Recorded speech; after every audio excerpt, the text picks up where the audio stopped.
vendor partner, and can't wait to learn more about you and to spend more time with you. And just wanted to show you a quick infomercial coming up on the next slide, Mhm. and we'll be set to go. So thank you again very much for your time.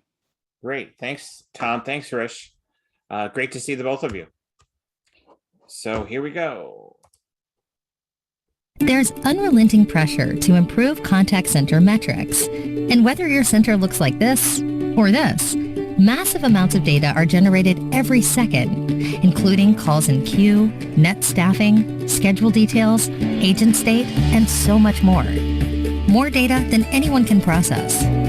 The inability to capture and react to all this information on the fly is costing you in lost time, opportunity, and dollars. IntraDM's intelligent automation for customer service teams processes this data in real time to intelligently determine and direct each rep's activity to maximize productivity and engagement every minute of every shift. Creating a more productive and engaged workforce.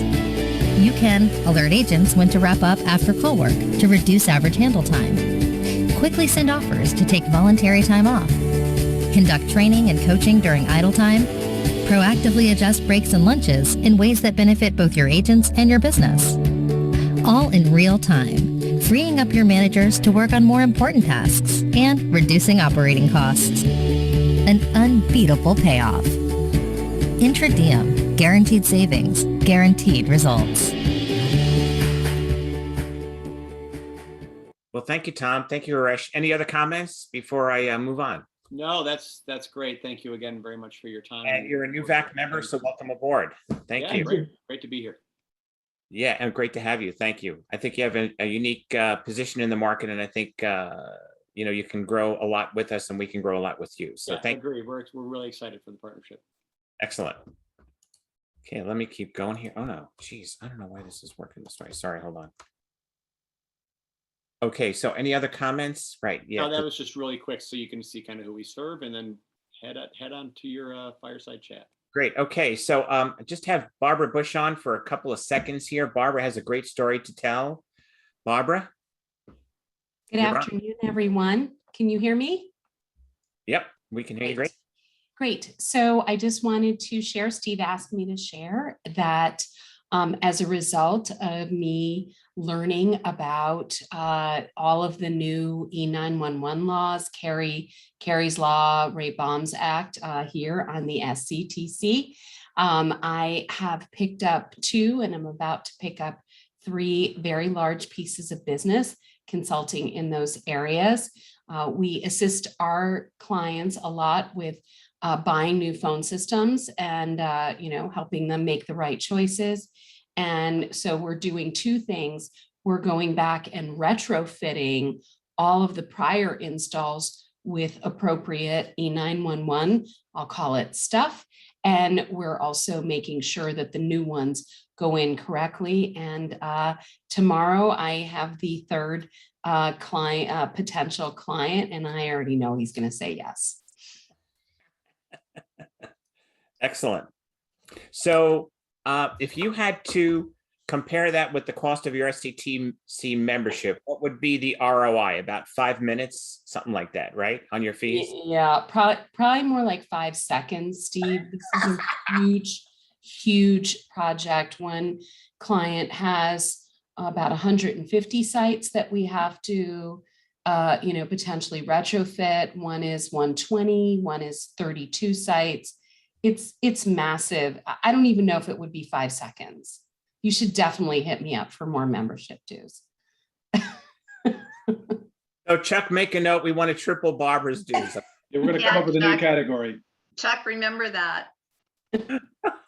Thanks, Barbara. That was great. Thank you so much. Chuck, a word from our president.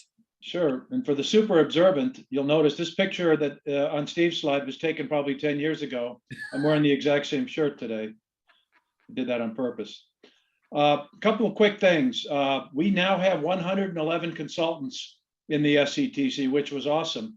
We started a new program to attract younger generation of consultants.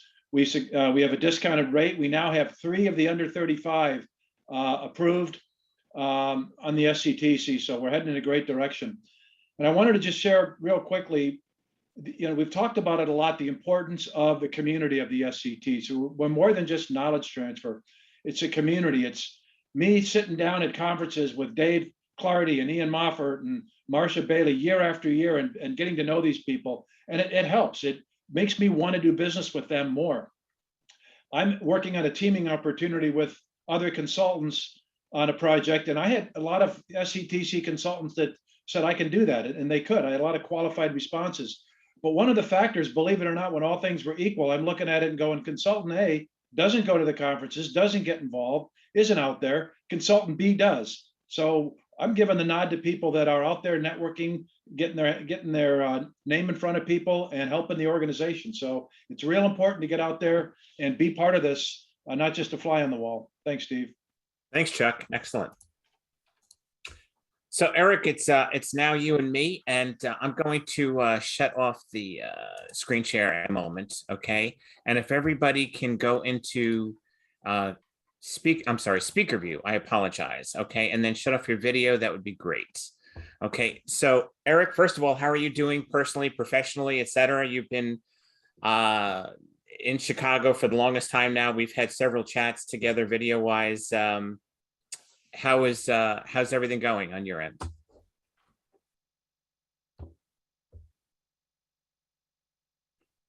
Eric, did I lose you? He's on mute. Oh, he's on mute. Okay. Can you hear me now? Sorry. Oh, yeah. That's the classic response. You're on mute. No, thanks for the question.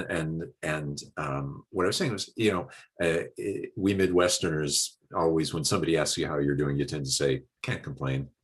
And that's kind of how I feel about, the last year and a half. It's like a lot of people have had a really tough year and a half. And, the trade show business hasn't been like a picnic the last year and a half, but, Right. Compared to what a lot of people have been through locally here in my community. My wife and I know people who have restaurants and stores and those kind of things, and probably you all do too, who've had it really tough. So we're doing well here. Enterprise Connect is doing well. We've built a really strong and one digital business, virtual event business, and one that we're going to continue beyond when hopefully the whole pandemic is largely over, because that just gives us more things to offer and more ways to go to people. So, certainly things for our business and for any of us personally are not back to that normal, like we saw in the poll, but we're doing all right.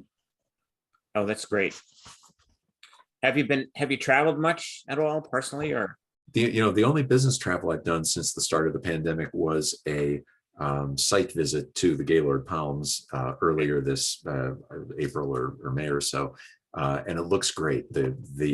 What they've done down there, they made a big addition. They built like another big piece onto their convention center, and they added something like 400 new sleeping rooms, all kinds of outdoor stuff and everything. So it's definitely really cool. We won't be taking up all that space this year, but our goal is to get to back to the point which we basically were pre-pandemic, where one of the big things that was appealing to us about staying at the Gaylord was they were doing and going to do this expansion. So Yeah, wow.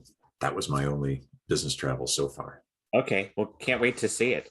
Yeah. So, really congratulations on having the first major live event, right, for Informa or for your group since March of 2020. So it's been a long haul, I think, for all of us wanting to get out, So what are you doing different this year? I know you shared a little bit of it at the start of the call, for Enterprise Connect in person. Well, a couple of the main things we're doing is and I think we were talking earlier, we do have a mask mandate. So when people are in the convention center area, they'll be required to wear masks. And then when they're in any Enterprise Connect sponsored event within the hotel area, they'll have to wear masks. We don't control the sort of open areas of the hotel and that sort of thing. And I believe that currently the Gaylord Palms isn't requiring masks in those situations. So every place that we have direct control over, masks are required. We've also instituted a vaccination or negative COVID test requirement. And that was largely at the urging of our sponsors who just felt like people needed that extra bit of assurance and that extra feeling of comfort that the crowd is going to be as as protected as you can hopefully get it. That's great. So what's the attendance looking like? I know that there was an expectation, obviously, that since we're not normal, we wouldn't be at the standard kind of full load, but how's it looking so far? It's looking good.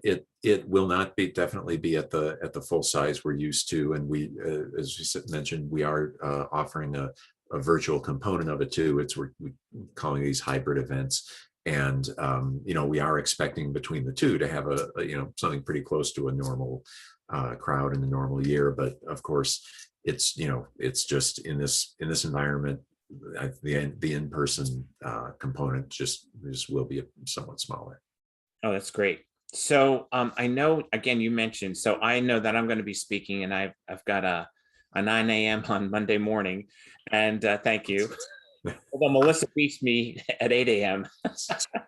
And I know both are live, and so I know you're doing some live, some virtual, and some combination, right? So how did you kind of true up or decide? So what we decided to do is, and what we're capable of, what our support team and operations team really was able to make happen, was a situation where selected sessions will be recorded, they'll be videoed, and then our AV contractor will they'll do some light editing and some just kind of cleaning up on them.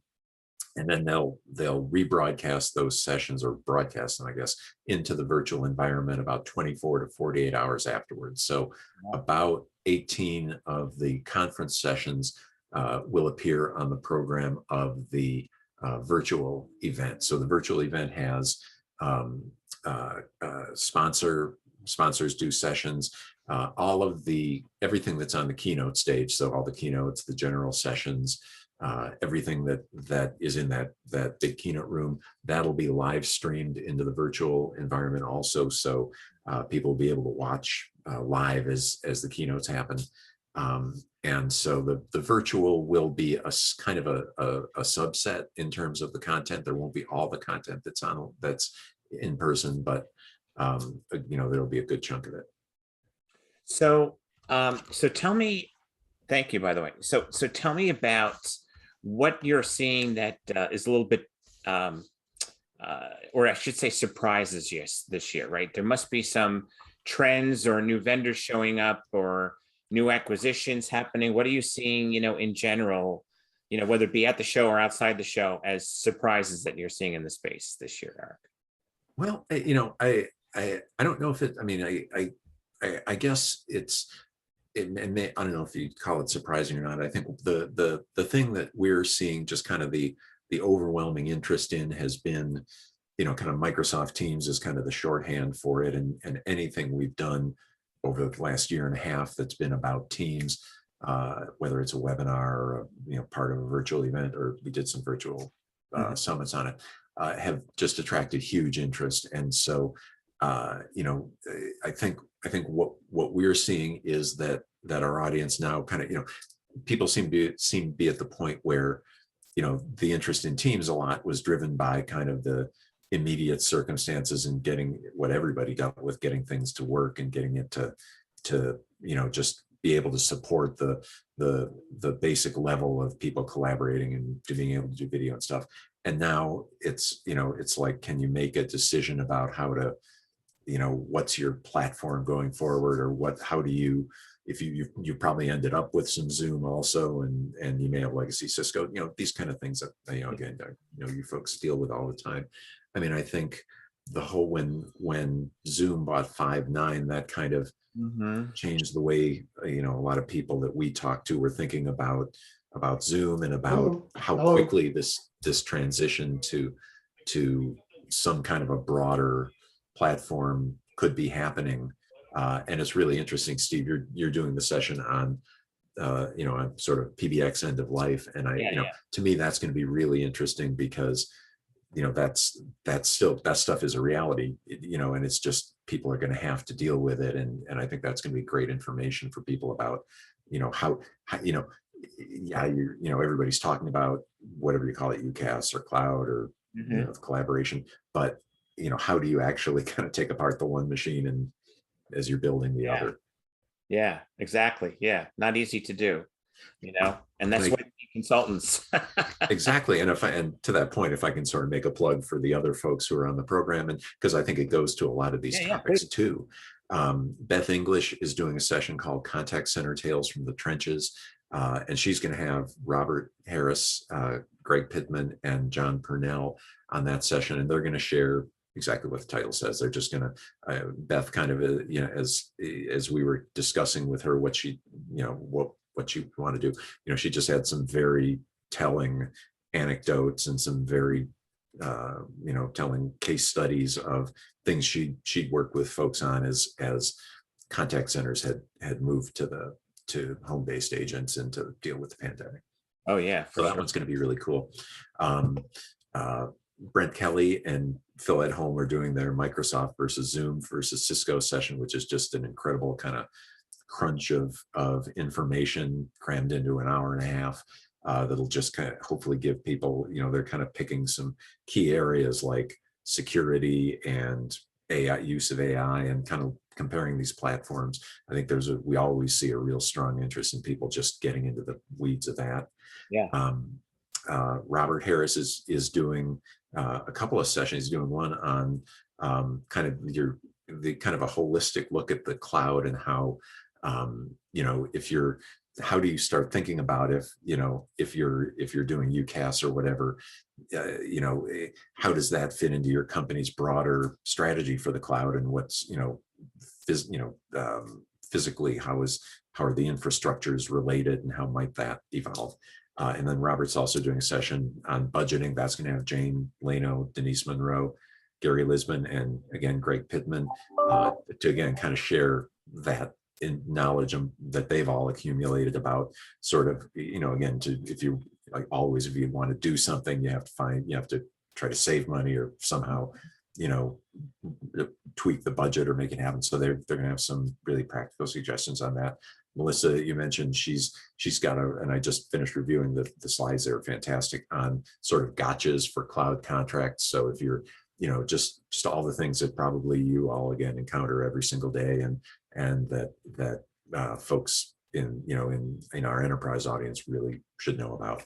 And then finally, Martha Beyer is doing one session. She's taking part in the E911 session. So like Barbara's kind of story about E911, that continues to be another topic that we just see, like you're seeing, just continuous interest in from people and trying to solve that. And then Martha's also doing something on sort of AI, kind of the ethical side of AI, and especially in terms of like the contact center places where enterprises are having to make the public face be driven by AI to some degree, how to think about that.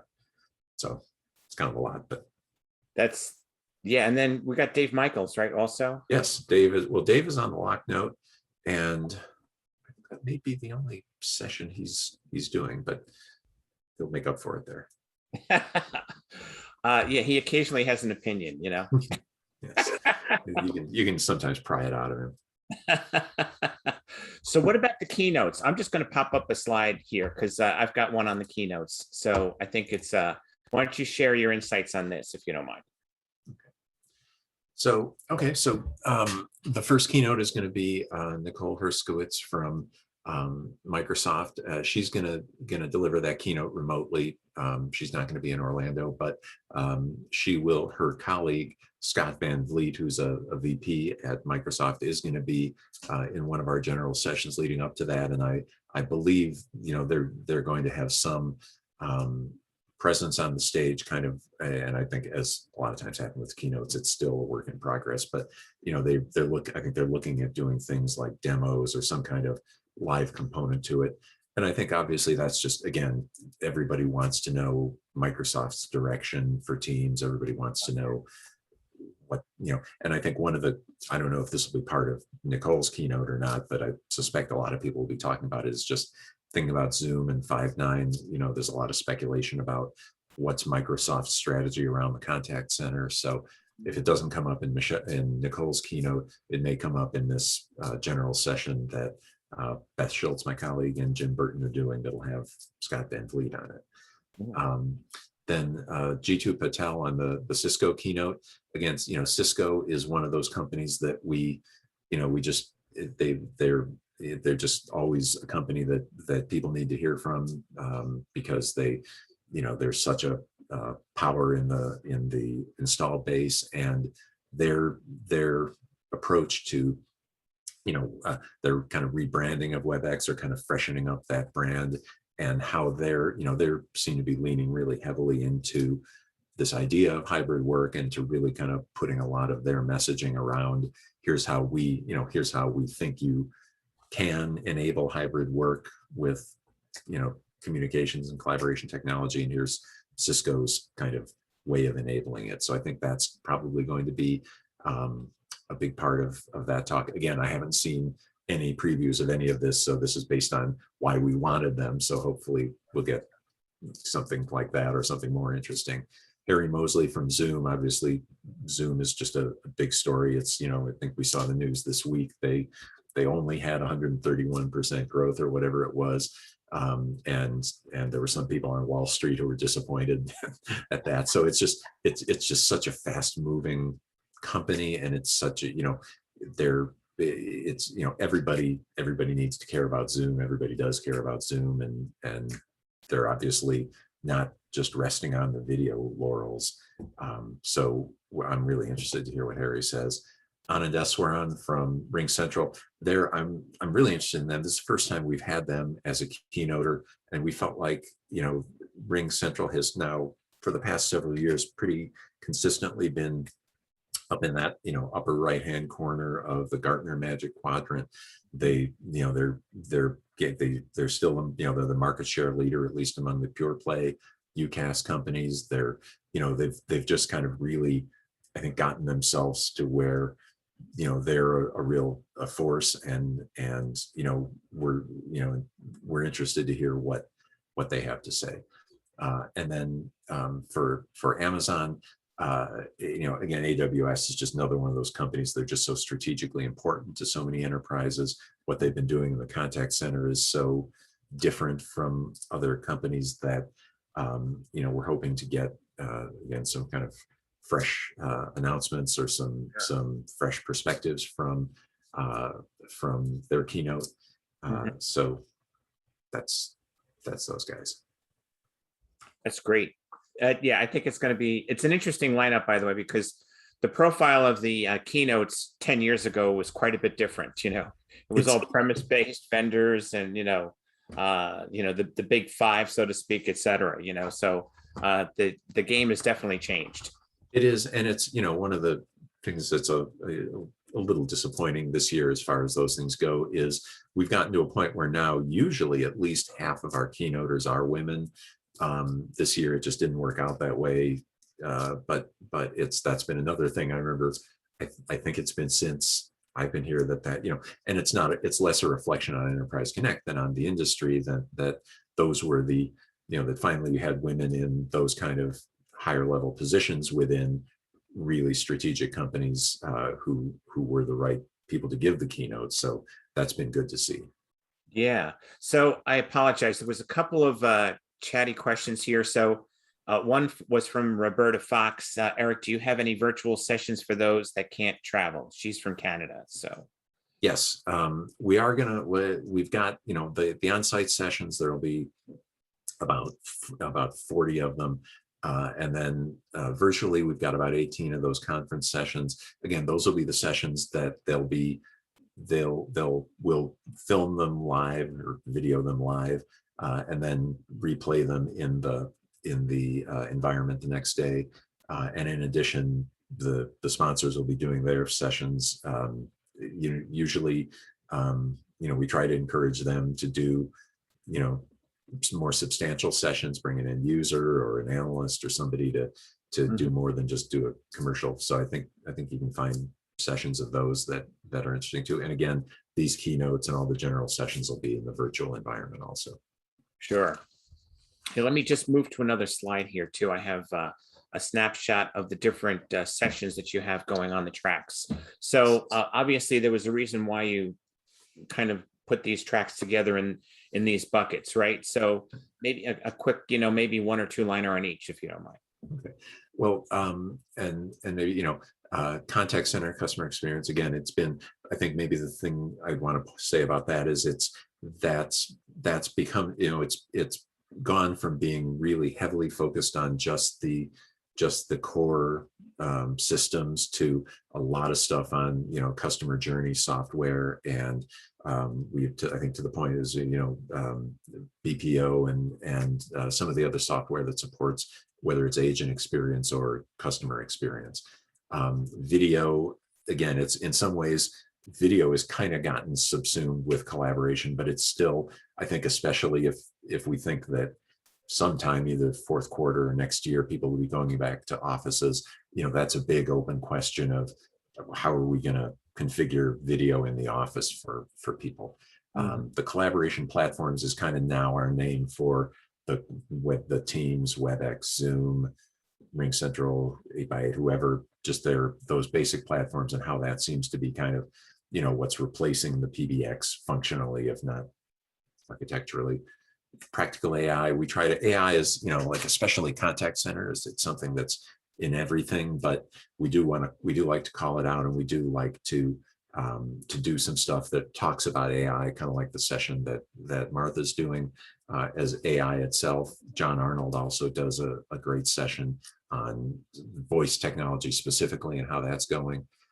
For embedded communications and APIs, that seems to be this idea of like composable enterprise, and in the old days we called it CEBP, communications enabled business processes. That seems to be coming back again. Microsoft's got this Azure offering now, so they're trying to move into that space.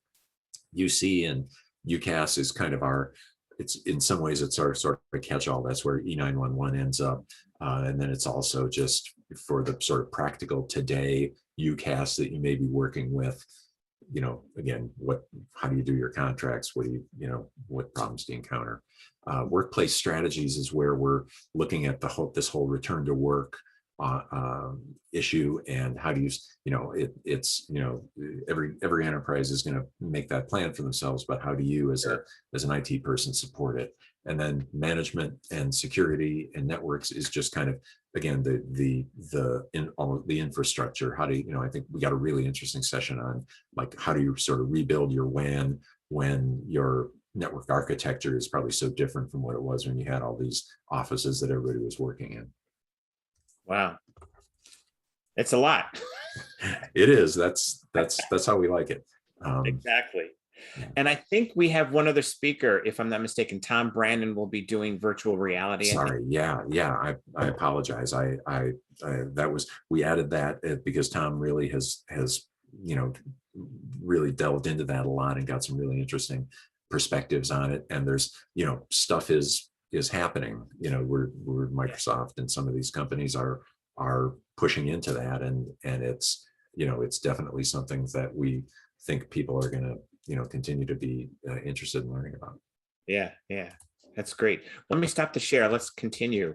So I know you have this hackathon, right? You've got this TADHack Global Hackathon and their report, right? So that's very interesting. So what should we see from that?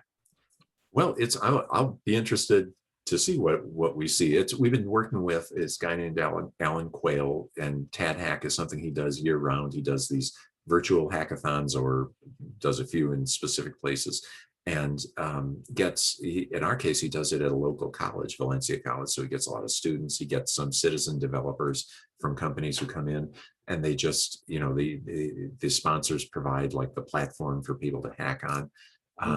And it's really just kind of, it's again, just kind of a little thing to whet people's appetites about what you can do with, that's kind of off the beaten path a little bit. Yeah. And then we've also got the Best of Enterprise Connect, right? And the Innovation Awards, right? Yes, and those are, I I should just direct you to the website if you want a complete list. We've got 7 finalists. We also had, we do awards in categories include like best meeting software, best use of AI, best sort of innovation for the post-COVID workforce. And so, yeah, those are, again, that's become that we've done that several years, and it's, again, there's really interesting stuff that we always get out of that. Yeah, yeah. In fact, I was a judge back right. when, yeah, live, and it was, or no, actually just when COVID went peak, and yeah, it was very interesting. It was an amazing amount of information to digest in a couple of days. We do push the judges hard on that, but we always, and we're all, one of the nice things this year, we, even with kind of the tight turnaround and people's uncertainty about the environment, we got I think between 30 and 40 entries, which is about where we get in a typical year. So we always have a great slate of interesting stuff to look at. Yeah. So tell me about the fun stuff, like on the floor. Anything fun, happening this year? Any booth crawls? Any bourbon drinking? Any wine? This is that'll be my suite.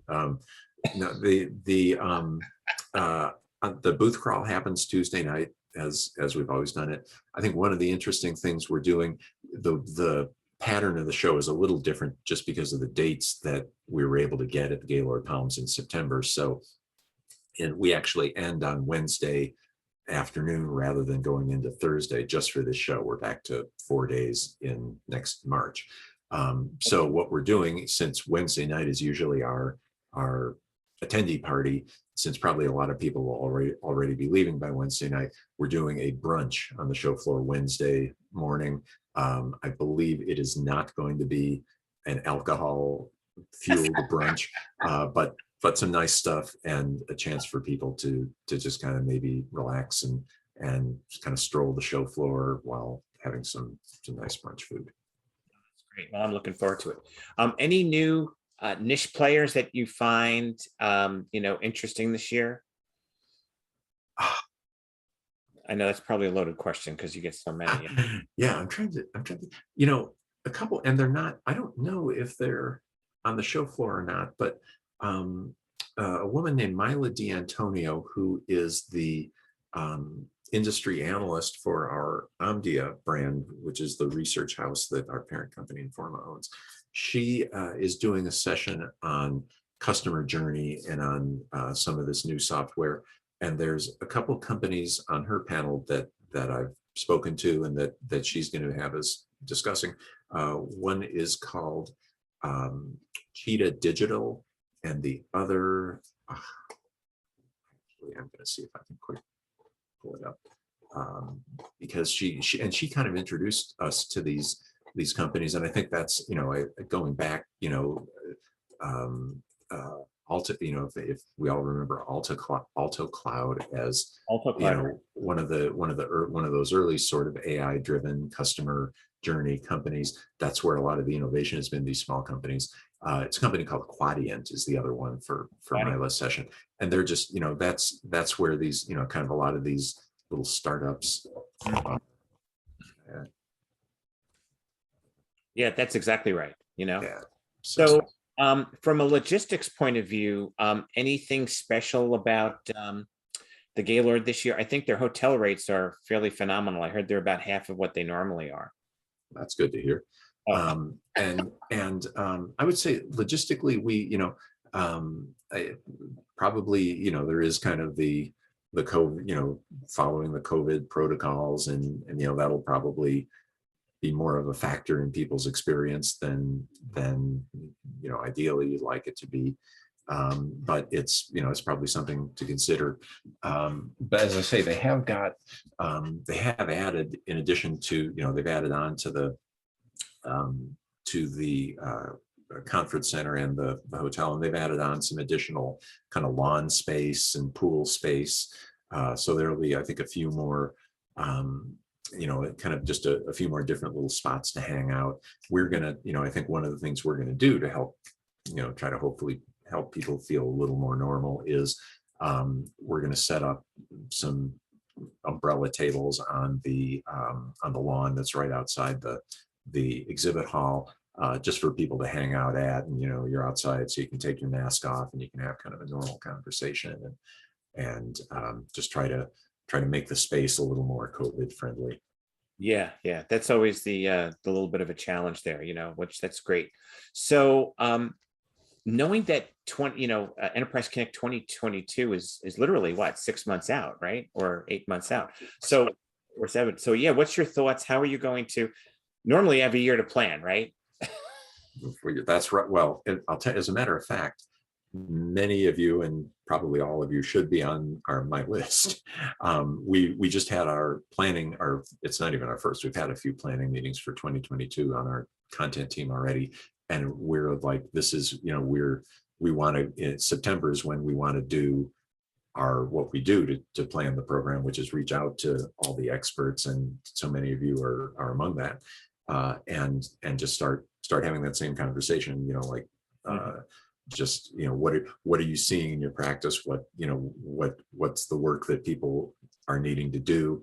What is that telling you about the industry? And then building to kind of what makes a good session out of all that. So we actually will be getting in touch with people and starting to talk at least pretty specifically about, you know, what makes sense for next year, even before we get to Orlando for this year.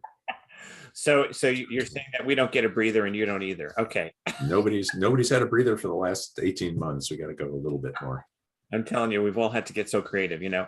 Well, we're also, as the Sctc, you know, we're honored. We're going to be having a luncheon, you know, for members and non-members. You know, Mitel has offered their space to us, so thank you for that. We also have booth space on the floor. Thanks again, Eric, for that. And you know, many of us, as you shared, you know, are speaking, you know, so that's great.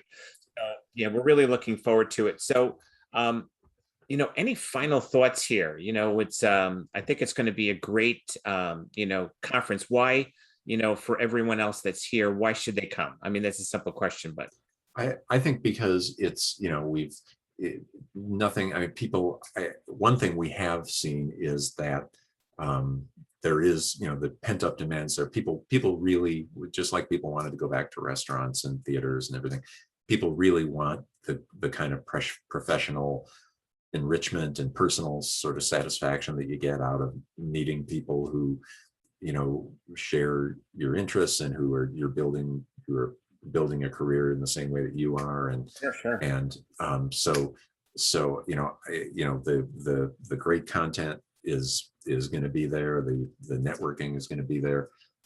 It's, you know, we're at this moment where, you know, there's a lot to teach each other and to learn from each other, I feel like. Yeah.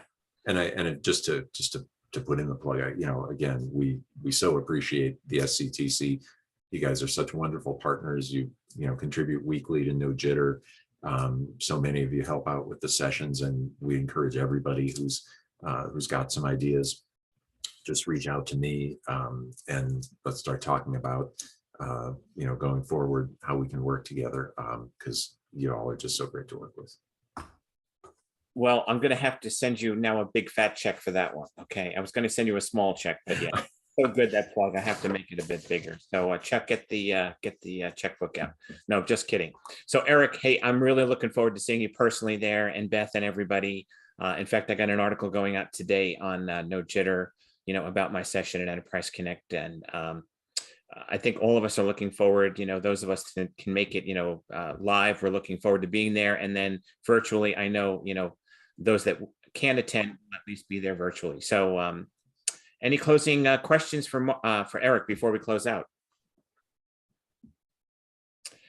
Okay, Roberta says, looking forward to being there virtually. as all of us. Hey, Eric, thanks for all your time, and thanks for, again, taking time out of your busy schedule to be with us today. I think this was great, and we really appreciate it.